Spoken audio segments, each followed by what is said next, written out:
2025 թվականին իրականացվող Սևան համայնքի փողոցների հիմնանորոգում սուբվենցիոն ծրագրի երկրորդ փուլի շրջանակներում ավարտին են հասցվել Սևան քաղաքի Շիրազ փողոցի հիմնանորոգման աշխատանքները։ Սևանում եւս մեկ փողոց բարեկարգ է։ Ընթացքի մեջ է Գագարին բնակավայրի Շիրազ փողոցի հիմնանորոգումը։ Այս օրերին ընթանում են Սևան համայնքի Գագարին բնակավայրի Շիրազ փողոցի հիմնանորոգման աշխատանքները, որը ներառված է 2025 թվականին իրականացվող Սևան համայնքի փողոցների հիմնանորոգում սուբվենցիոն ծրագրի երկրորդ փուլի շրջանակներում։ Գագարին բնակավայրի Շիրազ փողոցի հիմնանորոգումն ընդգրկում է 9616 քառակուսի մետր տարածք։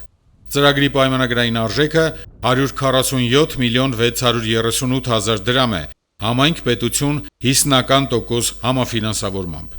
Ըստ նախագծանախահաշվային փաստաթղթերի սահմանված ժամկետներում կիրականացվեն շինարարական աշխատանքները, որի արդյունքում Գագարին բնակավայրի Շիրազ փողոցը, որը տևական ժամանակ համայնքի ճանապարհաշինական առաջնահերթություններից էր, կունենա ներկայանալի բարեկարգ տեսք, կապահովվի անվտանգ երթևեկը։ Շինարարական աշխատանքներն իրականացվում են Ճանշին սահմանափակ պատասխանատվությամբ ընկերություն Կապալառու կազմակերպության կողմից։